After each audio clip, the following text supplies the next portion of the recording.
10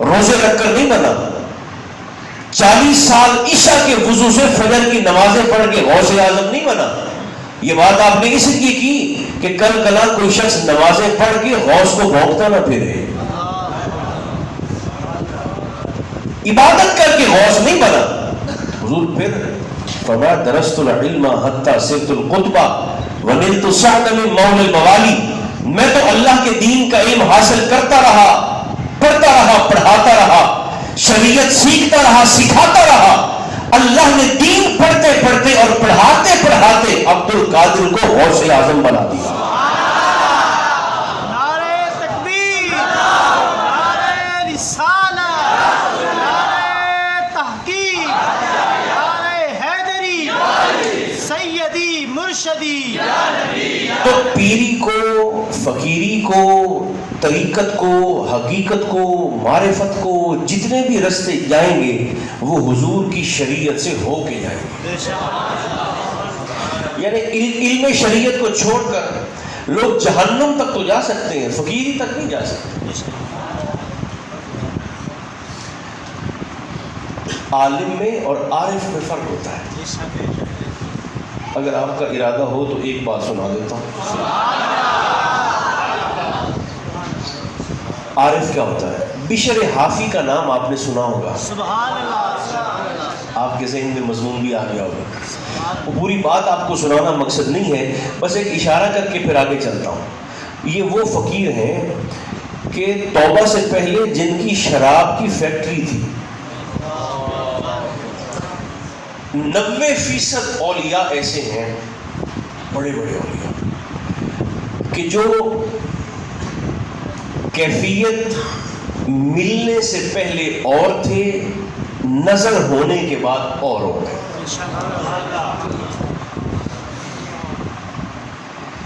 جنید بغدادی کو دیکھ لیں, آپ تو ریسلنگ کرتے تھے, پہلوان تھے, کشتی کرتے تھے, اور وہ بھی شاہی پہلوان تھے. حضرت فضیل بن عیاض کو دیکھ لیں, آپ باقاعدہ, آپ کا پورا گینگ تھا, آپ ڈکیتیاں کرتے تھے. فضیل بن عیاض ڈاکو تھے.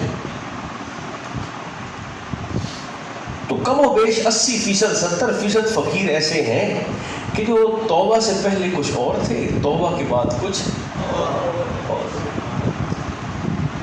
سرکار غوث پاک کی وہ شخصیت ہے کہ جب آپ کی اماں جان آپ کو قاری صاحب کے پاس لے کر گئیں تو قاری صاحب نے پڑھانا شروع کیا الحمدللہ رب العالمین. تو آپ نے فرمایا مجھے یہاں سے نہ پڑھائیں, مجھے پڑھائیں سبحان الذی اسریٰ بعبدہ سے. پیدائشی ولی جنہیں کہتے ہیں. تو آپ کی شراب کی فیکٹری تھی, شراب کا کارخانہ تھا. عالم اور عارف کا فرق بتا رہا ہوں. شراب کا کارخانہ, بناتے بھی تھے, بیچتے بھی تھے, پیتے بھی تھے, پلاتے بھی تھے. ایک دن شراب کے نشے میں دھوت جا رہے ہیں بغداد کی گلی میں. بشر حافی, حافی کہتے ہیں ننگے پاؤں چلنے والا. تو کاغذ کے ٹکڑے پر زمین پر نظر پڑی, اسے اٹھایا تو دیکھا لکھا تھا بسم اللہ الرحمن الرحیم. میں کہا کرتا ہوں جب بندے دی اتو نہ ہری ہوئے, وہاں سے کرم ہونا ہو تو بعض دفعہ ایک ایک لمحہ کافی ہو جاتا ہے. کاغذ کے ٹکڑے کو اٹھایا اور دیکھا یہ تو شراب کے نشے میں, مگر دیکھا کہ میرے اللہ کا نام اور زمین پہ پڑا ہے. اسے اٹھایا, چوما, جھاڑا, گھر لائے اور کاغذ کو خوشبو لگا کے گھر کی بلند جگہ پہ عزت پہ رکھ دیا. بے نیاز تھا, اسی ادا پر پیار آ گیا. جب توبہ کی توفیق ملی تو برہنہ بات ہے, جب سلام پہنچا پھر آپ نے ساری زندگی اپنے پیروں میں جوڑے نہیں پہنے, جوتا نہیں پہنا. اور مقام کیسا تھا, بغداد کے جانوروں کو گلیوں میں گوبر اور پیشاب کرنے کی اجازت نہیں تھی, کہیں ہمارے بشر کے پیر پلید نہ ہو جائے. ننگے پاؤں پھرتے تھے. میں کیا فرق بتا رہا ہوں. بشر ایک مرتبہ مدینہ منورہ گئے, ننگے پاؤں چل رہے ہیں, تو امام احمد بن حنبل جیسا فقیہ اور مجتہد وقت, سینکڑوں نہیں ہزاروں مفتیان کرام کے استاذ، یعنی آقا کی امت کا 15% حصہ آج بھی حنبلی ہے۔ شوافع کے بعد مالکیوں سے بھی بڑی تعداد حنابلہ کی ہے۔ آپ غور فرما رہے ہیں میری بات کو؟ لوگوں نے دیکھا کہ بشر آگے آگے چل رہا ہے، فقیر ننگے پاؤں، اور مدینہ میں امام احمد بن حنبل جیسی شخصیت ہاتھ باندھ کے بشر کے پیچھے پیچھے چل رہے ہیں۔ تو شاگردوں نے سوال کیا، حضور یہ تو فقیر سا بندہ ہے، یہ تو درویش منش بندہ ہے، ایسے ہی ننگے پیر پھرتا رہتا ہے، آپ اتنی بڑی علمی شخصیت ہے، آپ بشر کے پیچھے ہاتھ باندھ کے کیوں چل رہے ہیں؟ امام احمد فرمانے لگے، میں بشر کے پیچھے ہاتھ باندھ کے ادب سے اس لیے چلتا ہوں کہ میں جس اللہ کو مانتا ہوں بشر اس اللہ کو جانتا ہے۔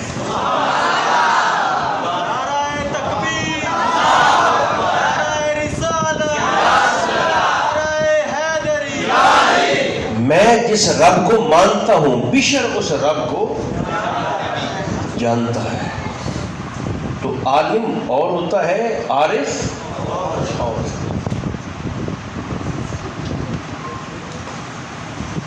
آج بھی یہ سلسلہ جاری ہے، سینہ بسینہ علم والا۔ ایک بات سنا دوں اس پر بھی، یہ ابھی 17 ربیع النور شریف کو، 17 ربیع الاول کو اہل بیت کے چھٹے امام امام جعفر صادق علیہ السلام کا یوم ولادت تھا۔ ہمارے کچھ اہل سنت کے دوستوں کو بھی اپنا ظرف وسیع کرنا چاہیے۔ جو پڑھے لکھے چہرے میں دیکھ رہا ہوں، اہل سنت کے دوستوں، ہمیں بھی اپنے دلوں کو، ظرف کو وسیع کرنا چاہیے۔ پہلے تو اپنے علم کو وسیع کرنا چاہیے، چونکہ جیسے جیسے علم وسیع ہوتا ہے ویسے ویسے ظرف بھی کھلا ہوتا ہے۔ اور وہ کسی دانشور کا بڑا خوبصورت قول ہے، اس نے کہا 2 لوگوں سے بچ کے رہنا چاہیے۔ انہوں نے کہا کون سے؟ کہنے لگے ایک تو وہ غریب شخص جو نیا نیا امیر ہو کر 4 پیسے جمع کر لیتا ہے، 9 دولتیہ، اور ایک وہ جاہل جو تھوڑی سی کتابیں پڑھ کے 4 سطروں کو حفظ کر لیتا ہے۔ ان دونوں سے بچ کے رہنا چاہیے، چونکہ پڑھا ہوتا نہیں، پتہ ہوتا نہیں، تو پھر وہ کہتے ہیں کہ ہم تو 60 سال کے ہو گئے، ہم نے تو یہ بات آج تک نہیں سنی۔ تو میں نے کہا یہ کون سا پیمانہ ہے حق اور باطل کا کہ آپ نے اگر نہیں سنی تو وہ ہے ہی سارا جھوٹ اور باطل؟ یعنی آپ کی جہالت کب سے حق اور باطل کا پیمانہ ٹھہری؟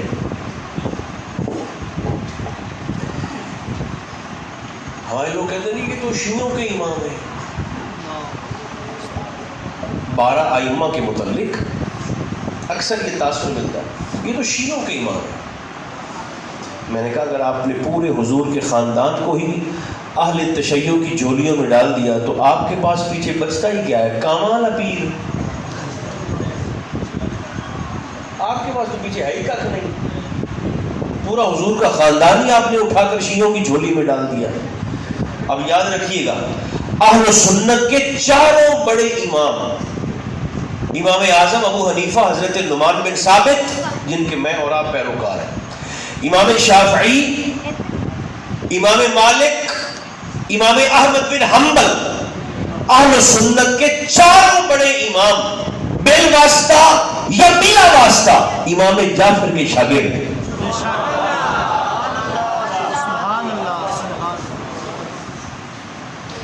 بلکہ امام اعظم تو فرماتے ہیں لولا السنتان لہلک النعمان۔ امام اعظم فرماتے ہیں اگر یہ 2 سال میں نے امام جعفر کے جوڑے سیدھے نہ کیے ہوتے، اگر میری زندگی میں، نعمان کی زندگی میں یہ 2 سال نہ ہوتے تو نعمان تو ہلاک ہو جاتا۔ بال سفید ہو گئے، پلکیں سفید ہو گئیں، بمیں سفید ہو گئیں، جسم کی طاقتیں میرے امام کی رہ گئیں، کمر مبارک دوہری ہو گئی. اور ایک بندے نے آ کر پوچھ لیا حضور ماشاءاللہ عمر کتنی ہو گئی؟ فرمایا کاکا صرف 2 سال.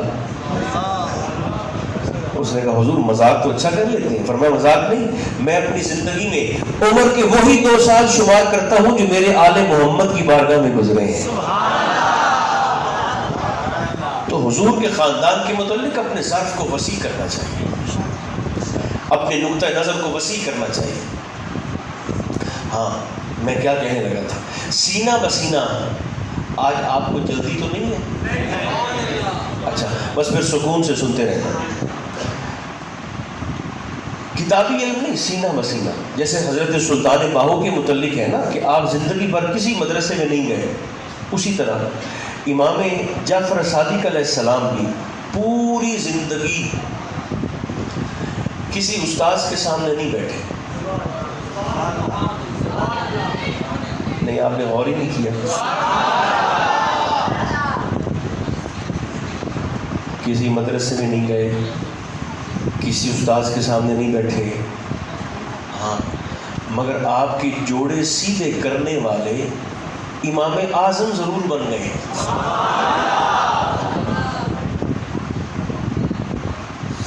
اچھا اب یہ علم کیا ہوتا ہے؟ سینہ بسینہ. باتیں میرے ذہن میں 1-2 آ گئی ہیں، میں سنا دیتا ہوں آپ کو.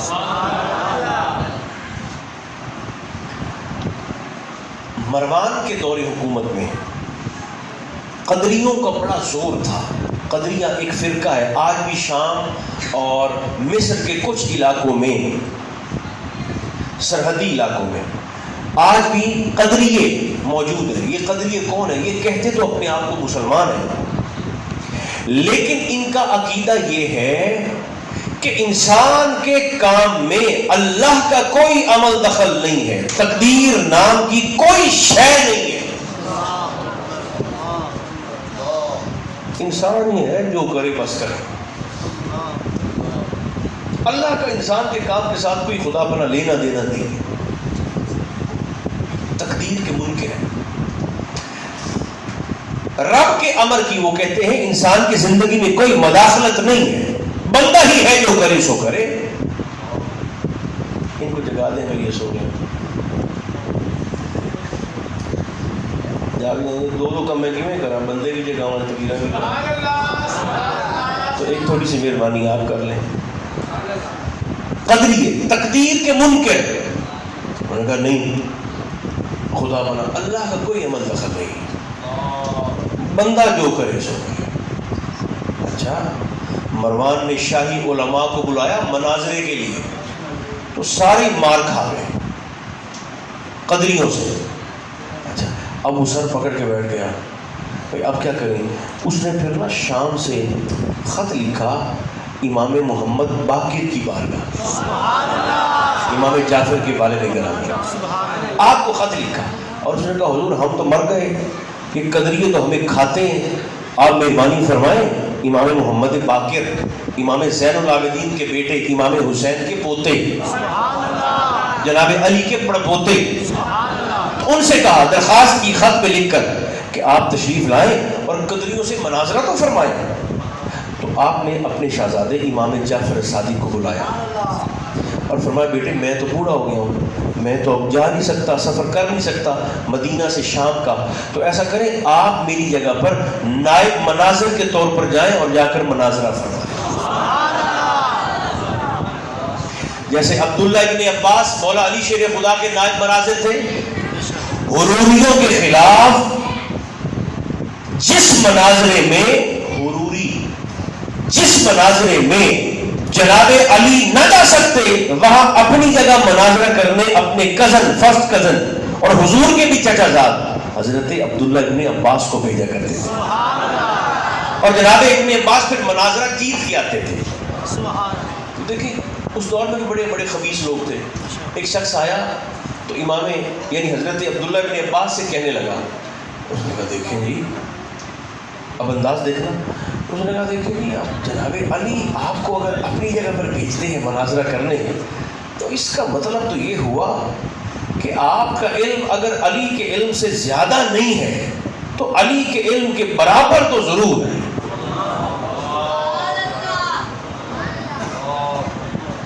آپ نے اس خبیث کی نیت کو بھانپا. آپ نے فرمایا اچھا. فرمایا علی کا علم ایسے ہے جیسے سمندر, اور علی کے مقابلے میں میرا علم ایسے ہے جیسے سمندر کے مقابلے میں ایک قطرہ, اور وہ قطرہ بھی اسی سمندر سے لیا گیا ہے. چونکہ علم مناظرہ وہ سرکار حیدر کرار نے جناب عبداللہ ابن عباس کو سکھایا تھا. آپ نے فرمایا میری جگہ پر جائیں امام جعفر سے, اور آپ کی عمر کتنی تھی؟ 11 ساڑھے 11 سال. جائیے شام اور جا کر مناظرہ کیجیے. تو میرے نبی کا یہ شہزادہ چل پڑا قدریوں سے مناظرہ کرنے. آپ مدینہ سے چلے, جب شام پہنچے تو مروان کے دربار میں وہ بیٹھا تھا. جب اس نے آپ کو دیکھا تو اس نے استقبال کیا. شہزادے آپ کیسے آئے؟ میں مناظرہ کرنے آیا ہوں. تو کہنے لگے ہم نے تو آپ کے ابا جی کو بلایا تھا. تو آپ نے فرمایا وہ ضعیف ہیں, بزرگ سفر نہیں کر سکتے, تو میں آ گئی ہوں. تو اس نے کہا کہ آپ تو چھوٹے بچے ہیں, تو کہیں مناظرہ ہم ہار نہ جائیں. آپ نے فرمایا تم مناظرے کا اہتمام کرو, ماحول بناؤ, ہو سکتا ہے میں 1.5 منٹ میں ہی بازی پلٹ دوں.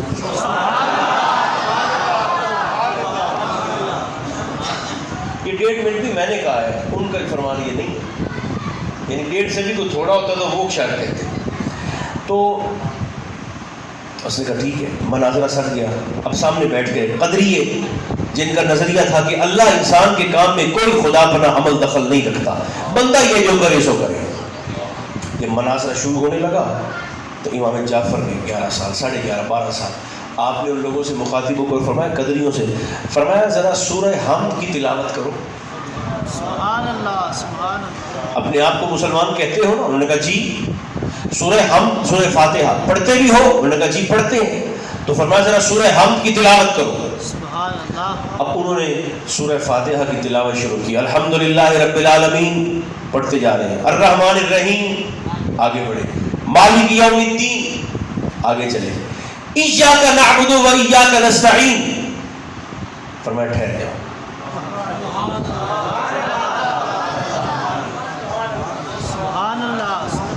وہ رک گئے. آپ نے فرمایا یہ آیت دوبارہ پڑھو. اس نے دوبارہ پڑھی ایاک نعبد و ایاک نستعین. آپ نے مسکرا کر فرمایا یہ تیسری بار پھر سے پڑھو. اس نے تیسری بار یہ آیت پڑھی پھر سے اونچی آواز سے, ایاک نعبد و ایاک نستعین. فرمایا حیا نہیں آتی؟ سبحان اللہ. کیا ہوا؟ کہنے لگے اگر اللہ کا انسان کے کام سے کوئی لینا دینا ہی نہیں ہے تو پھر اس سے مدد کاہے کو مانگ رہے ہو؟ جنہیں ترجمہ آتا ہے زور سے بولے سبحان اللہ. تیری ہی عبادت کرتے ہیں, تجھے سے مدد مانگتے ہیں. فرمایا اگر رب کا بقول تمہارے رب کا بندے کے کام میں لینا دینا ہی نہیں ہے تو پھر اللہ سے مدد کس چیز کی مانگ رہے ہو؟ تو یہ مناظرہ ختم ہو گیا. اچھا یہ سلسلہ پھر آج بھی چل رہا ہے. یہ صرف اس دور کی, بلکہ ایک بات اور میرے ذہن میں آئی, سچی بات. کسی میگزین میں غالباً میں نے پڑھا ہے, یہ پتہ نہیں کہاں پر پڑھا ہے, لیکن ہے سچی بات. بھارت میں ایک بہت بڑی یونیورسٹی کے پروفیسر تھے جن کا نام تھا ہریش کمار. آپ نے بھی سن رکھا ہوگا شاید کسی. ہریش کمار ان کا نام تھا. تو وہ آپ بیتی بتاتے ہیں اللہ جب کرم کرنا چاہے تو کیسے کیسے ہیلے وسیلے بنا دیتا ہے. کتابوں والے تو مار کھا جاتے ہیں. ہریش کمار اس کا نام تھا. وہ کہتا ہے میں نے فزکس میں پی ایچ ڈی کر رکھی تھی اور بھارت کی یونیورسٹی کا ایک شاندار پروفیسر تھا. تو وہ ہریش کمار کہتا ہے کہ میں مذہب بیزار تو پہلے سے تھا, ہندو تھا, مذہب سے مجھے نفرت پہلے سے تھی. سوچتا تھا ہر مذہب سے اور اپنے مذہب سے بھی, ہندو مت سے بھی. وہ کہتا تھا کہ میں سوچتا تھا کہ لوگ یہ گائے کا پیشاب کیوں پیتے ہیں. یہ تھیلیوں میں گائے کا گوبر بند کر کے پیک کر کر کے شفا کے نام پر بیچ بیچ کے پیسے کما کما کے یہ کیوں کھاتے ہیں؟ تو کہنے لگا میں مذہب بیزار تو پہلے سے تھا۔ 1986 میں 1986 میں جب میں لندن گیا پڑھنے کے لیے تو وہاں میں نے اسٹیفن ہاکنز کی کتابیں پڑھی۔ اب یہ وہ شخص ہے جو نوجوان ہے وہ اس نام سے واقف ہے، یہ وہ شخص تھا کہ جو داہیہ تھا، یعنی اللہ کے وجود کا ہی منکر ہے کہ کائنات کو بنانے والا ہے ہی کوئی نہیں۔ اب ذرا یاد کر سننا یہ بات، یاد کر۔ تو کہنے لگا میں نے اسٹیفن کی کتابوں کو پڑھا، اس کے لیکچر سنے، ایک کریلا دوسرا نیم چڑھا۔ مذہب بیزار تو پہلے سے تھا، اس کی باتیں سن سن کر میں رب کے وجود کا ہی منکر ہو گیا۔ میں نے کہا کہ ٹھیک ہے، کائنات میں کوئی رب ہے ہی نہیں، نہ کوئی رحمان ہے نہ کوئی رام ہے، نہ کوئی اللہ ہے، کوئی نہیں ہے۔ میں ایسا پکا ہوا کہ میں نے عیسائیوں سے مناظرے شروع کر دیے، مباحثے، یہودیوں سے باتیں شروع کر دی، مسلمانوں سے مباحثے شروع کر دیے اللہ کے وجود پر۔ میں پڑھ کے واپس آ گیا۔ ہریش کمار بھارت میں یونیورسٹی میں پروفیسر بن گیا، لوگوں سے مناظرے کرتا تھا کہ اللہ ہے ہی نہیں۔ کہنے لگا ایک اتوار کا دن تھا، چھٹی تھی یونیورسٹی سے، صبح صبح کا وقت تھا، میری ڈور بیل بجی، میں نے دروازہ کھولا تو سبزی والا سامنے کھڑا تھا۔ یہ وہ سبزی والا تھا جو پچھلے 20 سال سے میرے گھر آ کے ہمیں سبزی دیتا تھا، بھارت میں، مسلمان تھا، عبدالاحد تھا اس کا نام۔ کیا نام تھا؟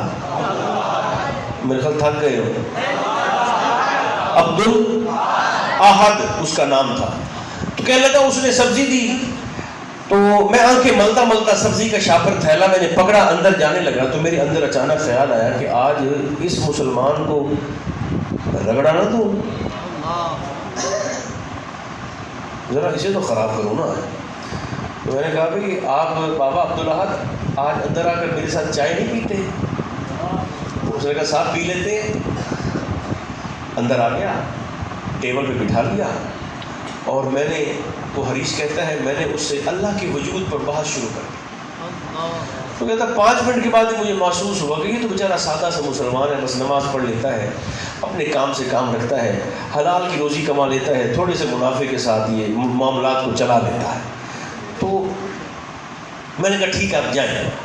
جب وہ اٹھ کے جانے لگا نا، کھڑا ہوا عبدالاحد، تو حریش کہتا ہے اس بابے نے کھڑے کھڑے جب جانے لگا تو اس نے کہا حریش بابو آپ کی باتیں سن سن کے مجھے یہ لگا، آپ نے مجھے بتایا کہ 10,000 سال سے مسلمانوں کے نبی آ رہے ہیں، ہندوؤں کے یعنی بھگوان آ رہے ہیں، اوتار آ رہے ہیں، اور وہ کسی رب کی بات کرتے ہیں، کوئی رام کی بات کرتا ہے، کوئی رحمان کی بات کرتا ہے، کوئی اللہ کی بات کرتا ہے، کوئی جنت اور جہنم کی باتیں 10,000 سال سے چلتی آ رہی ہیں، یہ آپ نے مجھے بتایا۔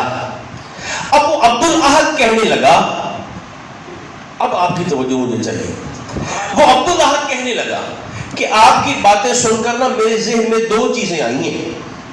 اس نے کہا وہ کیا؟ تو کہتا ہے کہ 2 باتیں ہیں، یا تو مرنے کے بعد آگے اللہ ہوگا یا مرنے کے بعد آگے اللہ نہیں ہوگا۔ اب عبدالاحد اس سے کہہ رہا ہے، چٹا ان پڑھ، مرنے کے بعد یا تو آگے اللہ ہوگا یا نہیں ہوگا۔ کہنے لگا اگر تو مرنے کے بعد آگے اللہ نہ ہوا تو پھر تو کوئی حساب کتاب نہیں، کوئی جنت جہنم نہیں، کوئی دوزخ نہیں، کوئی معاملہ نہیں۔ اگر تو اللہ نہ ہوا تو جہاں آپ وہاں میں، مرنے کے بعد، اور جہاں میں وہاں، کیونکہ حساب کتاب کا چکر ہی کوئی نہیں ہونا۔ اگر اللہ نہ ہوا تو جہاں آپ وہاں میں، ہم دونوں ایک جیسے۔ لیکن اس نے کہا حریش بابو ذرا سوچئے گا، اگر مرنے کے بعد پتہ چلا کہ آگے اللہ ہے تو آپ تو پکڑے جائیں گے، آپ تو۔ اس نے کہا سوچ لینا، پھر فائدے میں کون رہا؟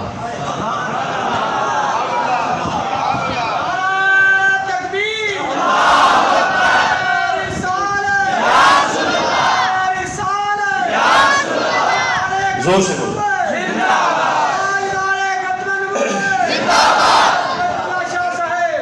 شکریہ آپ کے پیار. اس نے کہا اگر تو قبلہ اللہ نہیں ہے تو پھر تو معاملہ ہی صاف ہو گیا نا. پھر تو جہاں آپ ہوں گے وہاں میں بھی ہوں گا, ایک جیسے ہو گئے نا. اور اگر آگے اللہ ہوا تو پھر ہم نکل جائیں گے, آپ تو پکڑے جائیں گے. اس نے کہا پھر بتائیے فائدے میں کون رہا, اسے ماننے والا یا اس کا انکار کرنے والا؟ اچھا آپ ذرا سنیے گا بابا, سنیں ذرا. وہ عبدالاحد سبزی والا بابا تو یہ بات کر کے چلا گیا. یہ حریش کہتا ہے میں کھڑا تھا تو اس سبزی والے کی بات سن کے نا میں صوفے پہ بیٹھا نہیں, دھڑام سے گر گیا. اور میرے اندر 180 ڈگری پہ میرا نظریہ یوں گھومتا ہوا محسوس ہوا کہ میں نے ساری PhD ڈاکٹر ہوں, میں فزکس کا میں PhD ہوں, اور میں نے ساری زندگی پروبیبلٹیز پہ, امکانات پہ لیکچر دیے. یہ ہو سکتا ہے, یہ نہیں ہو سکتا, ساری زندگی میں نے لیکچر دیے. اس امکان کی طرف تو میرا دھیان ہی نہیں گیا کہ مرنے کے بعد اگر اللہ ہوا تو کیا ہوگا.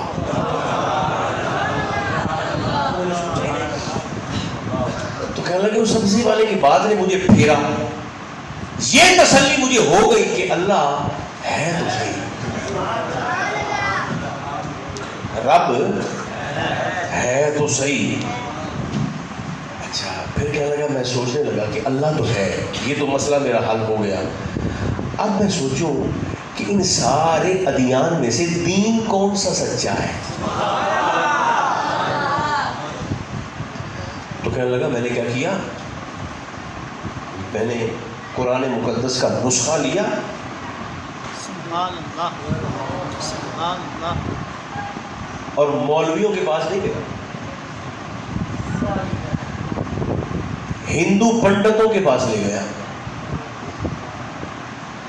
میں نے کہا جی یہ مسلمانوں کی کتاب ہے, تو میں نے یہ سنا ہے کہ جب سے یہ کتاب نازل ہوئی ہے 15 صدیاں گزر گئیں.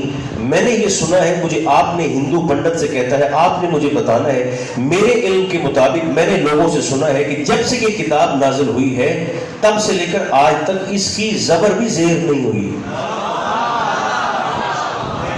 ایسا ہی ہے.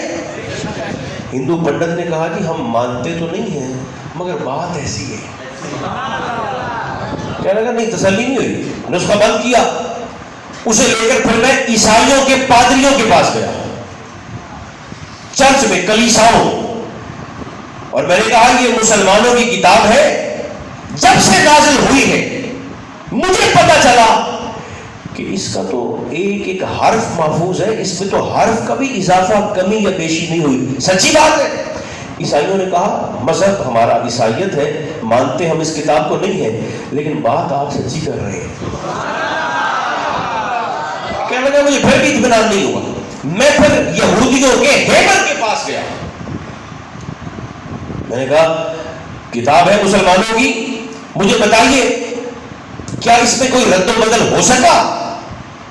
انہوں نے کہا ہے ہم یہودی, مانتے ہم نہیں ہیں, لیکن آپ کی بات 100% درست ہے, مسلمانوں کی اس کتاب میں زیر بھی زبر اور شد بھی مد نہیں ہوئی. ویسی کی ویسے.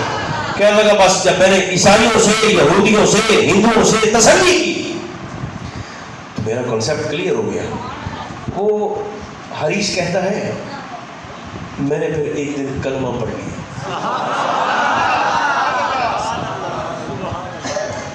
اور کلمہ پڑھنے کے بعد میں نے اپنا نام حریش کمار سے تبدیل کر کے عبدالاحد رکھ لیا.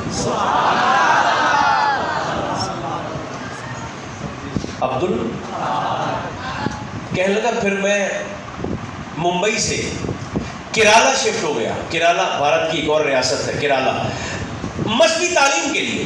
تو حریش کہتا ہے, سابقہ حریش, موجودہ عبدالاحد. کہنے لگا پھر میری اللہ نے مجھے 3 بیٹیاں دیں اور میں نے تینوں کو قرآن کی حافظات بنایا. خود بھی پڑھنے لگا. نام میں نے رکھ لیا اپنا عبدالاحد, لیکن وہ کہتا ہے کہ ایک کسک بن کے میری زندگی میں رہ گئی, اور وہ کسک اور کھو یہ تھی اور کمی یہ تھی کہ اس اتوار کے بعد مجھے پھر سبزی